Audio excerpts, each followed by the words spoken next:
Sebelumnya, assalamualaikum warahmatullahi wabarakatuh. Di sini kami akan mempresentasikan hasil kerja dari kelompok kami mengenai proposal proyek produk keripik ubi ungu.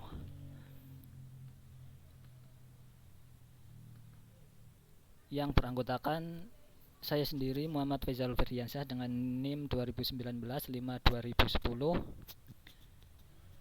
Selanjutnya Muhammad Amirul Haq dengan NIM 2019-5-2012 dan Andrian Herliansyah dengan NIM 2019-5-2028.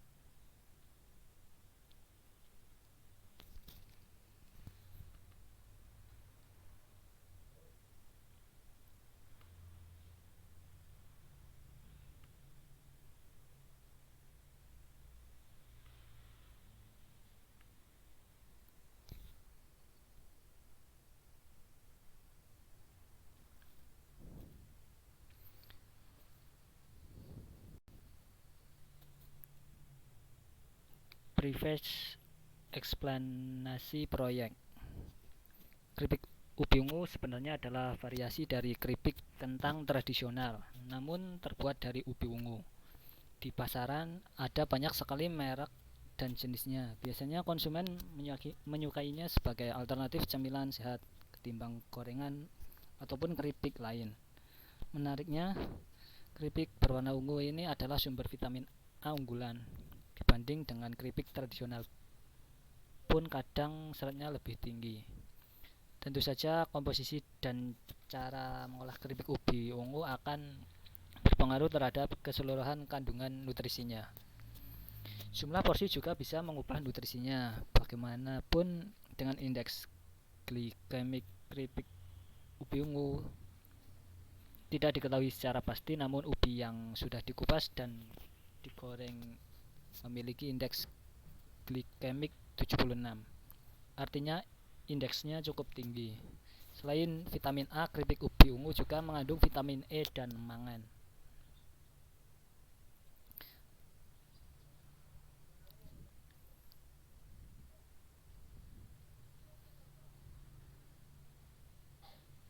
Beberapa manfaat keripik ubi ungu ini yaitu potensi menghindari hipertensi,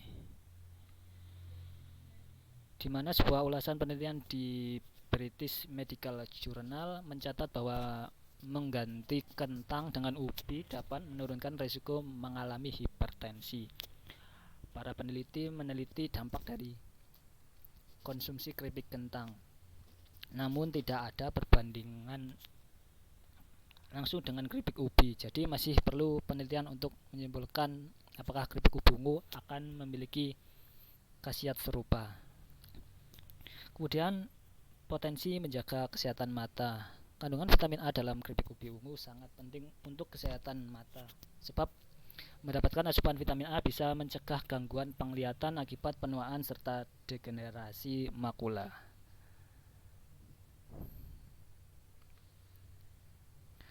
Potensi kendalikan kadar gula darah. Bagi penderita diabetes tipe 2, menjadikan keripik ubi ungu sebagai alternatif keripik kentang bisa berdampak positif.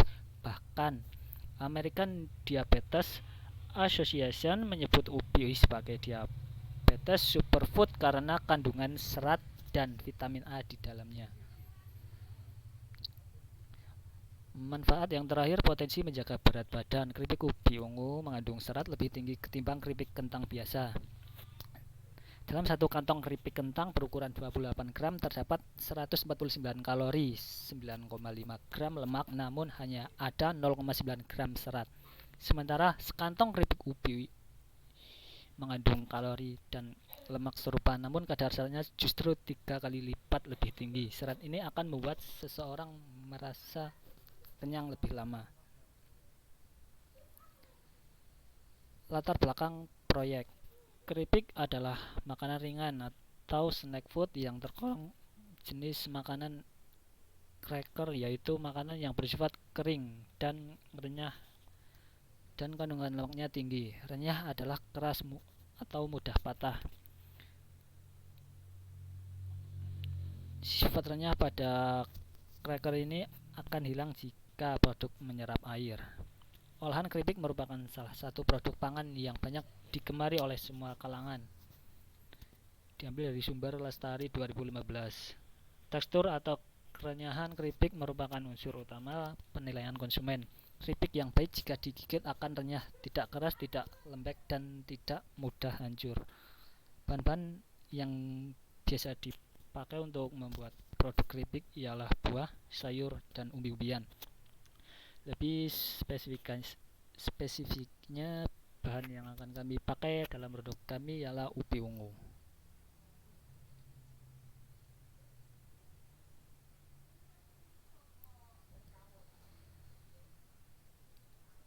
Tujuan proyek: 1. Untuk mengolah ubi ungu menjadi produk olahan yang memiliki rasa yang enak dan tahan lama sehingga dapat diminati oleh masyarakat. 2. Untuk meningkatkan minat masyarakat pada ubi ungu maupun produk olahan keripik ubi ungu yang memiliki nutrisi yang tinggi.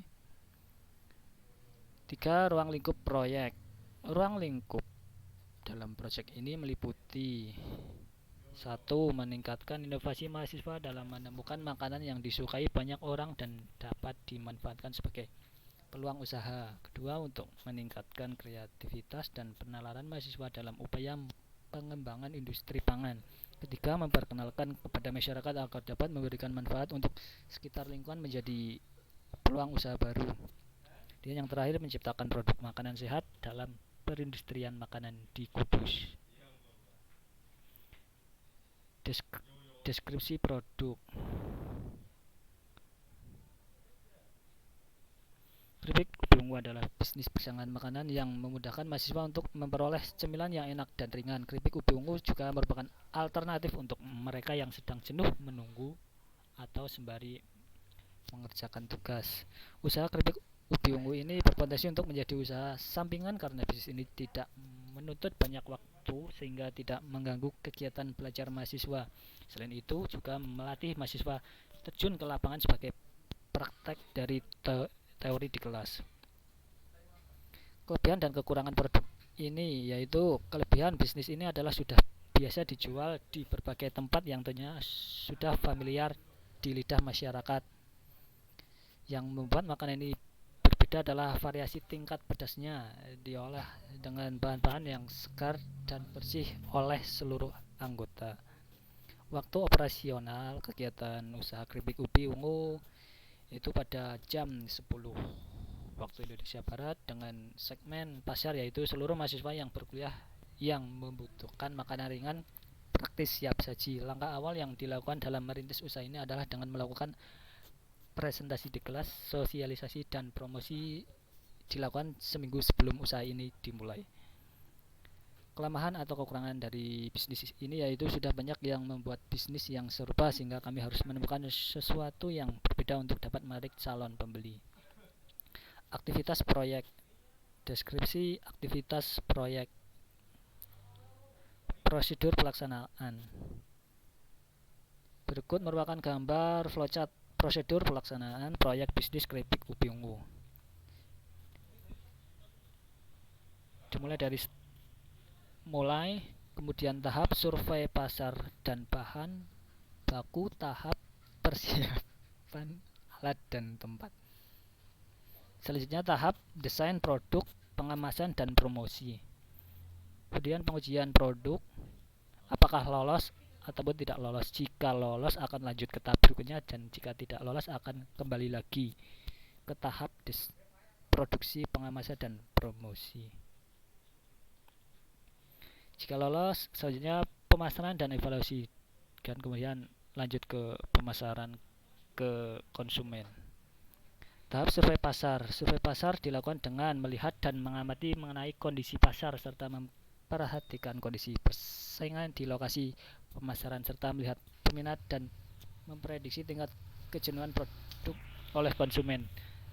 Tahap persiapan ini mengenai waktu, tempat, setelah akan dilakukan sesuai jadwal yang ada dan produksi akan dilaksanakan di rumah saudara Rozak. Untuk pemasaran dilakukan di sekitar wilayah Kudus, khususnya tempat wisata dan pasar-pasar wilayah Kudus. Tahap produksi. Pada tahap produksi ini kami melakukan 4 tahap produksi yang meliputi: 1. Pembahanan dan alat, 2. Pembentukan produk, 3. Pengolahan produk, dan yang terakhir finishing. Tahap promosi merupakan tahap yang paling penting dalam melakukan suatu bisnis. Pada tahap ini kami melakukan pemasaran secara online maupun offline.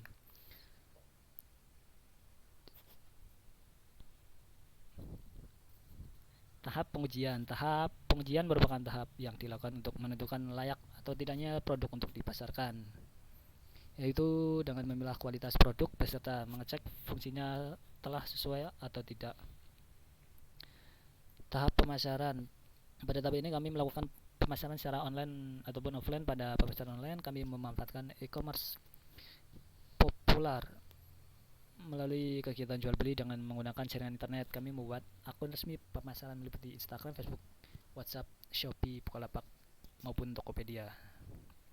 Selanjutnya tahap evaluasi. Pada tahap ini merupakan tahap di mana hasil serangkaian kegiatan diidentifikasi kelemahan prodi sebenarnya untuk diperbaiki pada prodi berikutnya sehingga target dapat ditingkatkan dan dicapai. Tabel aktivitas proyek. Penentuan aktivitas. Untuk Amirul Haq di sini alokasi waktu 12 jam per minggu, uraian tugas mengorganisir seluruh tim agar produksi berjalan sesuai rencana, bertanggung jawab atas jalannya produksi serta pembelian alat dan bahan. Muhammad Faisal Berdiansyah, alokasi waktu 12 jam per minggu, tugasnya mendesain produk dan desain logo. Untuk Andrian Heliansyah, alokasi waktu 12 jam per minggu, untuk tugasnya promosi, evaluasi, dan pemasaran. Tabel biaya: bahan habis sekitar 392.000, perlengkapan 270.000, transportasi 800.000, lain-lain 915.000, sehingga total biaya yang dibutuhkan 2.827.000. Selanjutnya akan dilanjutkan oleh rekan saya.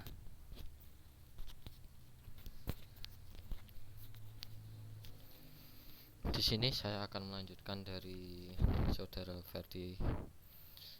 Saya akan menjelaskan tentang lanjutan dari jadwal pelaksanaan.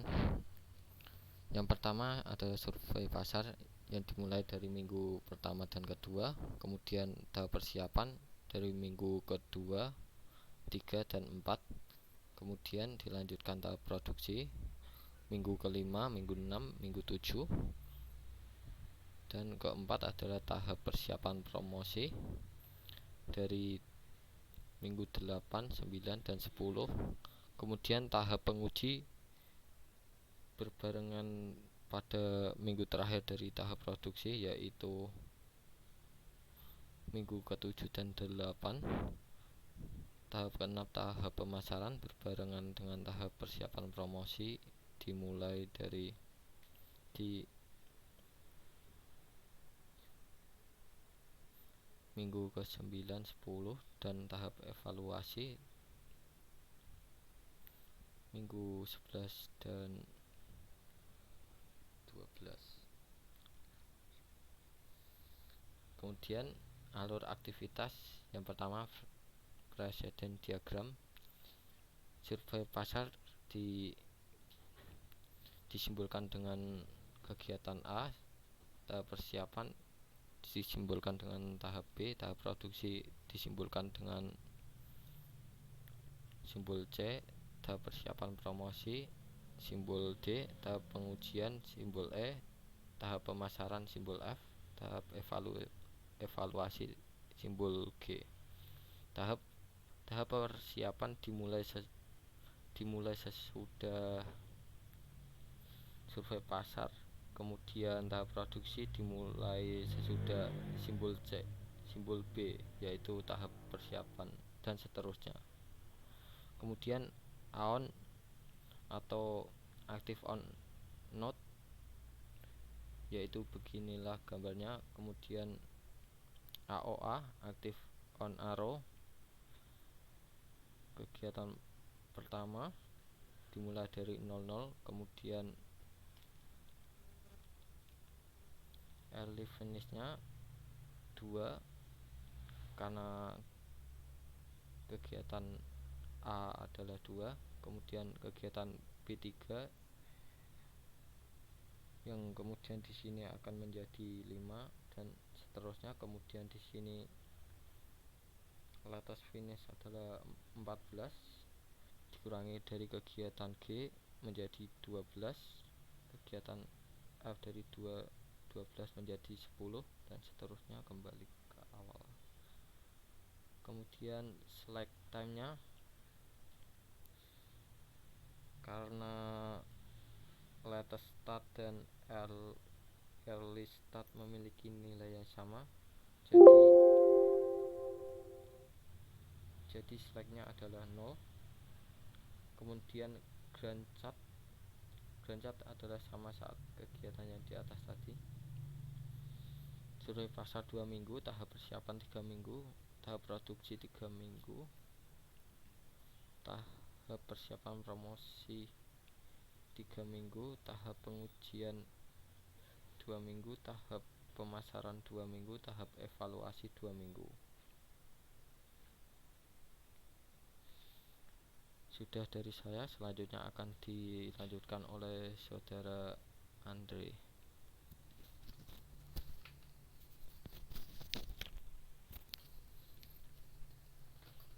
Ya, saya di sini akan melanjutkan dari saudara Amirul Haq pada bagian kebutuhan sumber daya. Adapun kebutuhan sumber daya yang diperlukan yaitu material, tools, dan estimasi dana. Untuk jenis perlengkapan, kita butuh pisau potong berjumlah 3 buah, pisau kupas 3 buah, pengiris keripik 2 buah, ember 2 buah. Untuk harga seperti tertera di sini, saya mengikuti harga yang sekarang ini. Untuk pisau potong satu buahnya 10.000, pisau kupas satu buahnya 10.000, pengiris keripik 75.000, ember 40.000. Jadi subtotal untuk perlengkapan adalah 270.000. Untuk bahan habis ubi ungu kita memerlukan 10 kg yang harga per kilonya adalah 9.500, jadi totalnya 95.000. Untuk gula pasir kita butuh 2 kg, harga per kilogramnya 12.500, jadi total 24.000. Untuk kapur sirih kita hanya membutuhkan 1/4 kilo atau 250 gram, harga 1/4 kilonya 3.000, totalnya 3.000. Untuk minyak goreng kita butuh 15 liter, harga per liternya adalah 18.000, jadi total minyak gorengnya 270.000. Untuk total bahan habisnya adalah 270.000. 392.000. Untuk transportasi 8 kali biayanya 100.000, untuk total 800.000. Lain-lain seperti cetak stiker, kita butuh stiker 100 lembar, harga satuannya 1.500, jadi totalnya 150.000. Untuk promosi 1 kali kita butuh biaya 300.000. Untuk plastik kemasan kita butuh 100 buah, harga per buahnya 915 rupiah, untuk totalnya 915.000 rupiah. Untuk subtotal lain-lain adalah untuk total 2.827.000. Yang kedua manusia. Untuk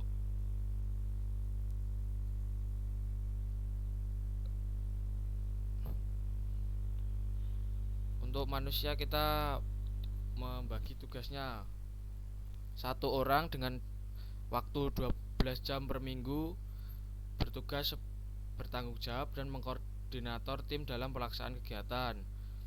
Untuk 10 orang kita beri waktu 12 jam per minggu untuk pembelian alat dan bahan dan produksi produk. Untuk satu orang 12 jam per minggu untuk desain produk dan desain logo. Untuk 5 orang dalam waktu 12 jam per minggu untuk promosi. Untuk 3 orang dengan waktu 12 jam per minggu untuk evaluasi dan pemasaran.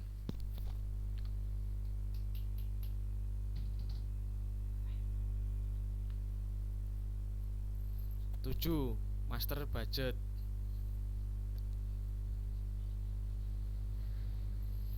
Untuk master budget, datanya seperti yang terlihat. Hasil dari crashing cost per week didapatkan dari rumus ini. Jika CC adalah cost crash, main CN cost normal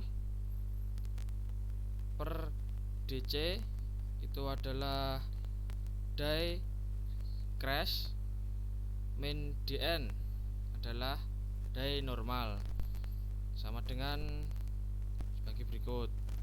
Untuk ke bawahnya juga sama.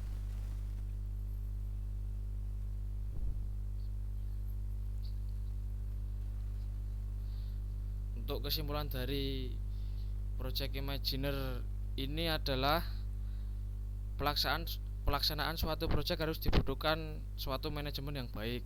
Karena ketika manajemen sudah baik, maka proyek bisa berjalan dengan lancar, serta perhitungan estimasi dana yang keluar bisa diminimalisir, sehingga menghindari kerugian yang bisa berpengaruh pada kelancaran proyek.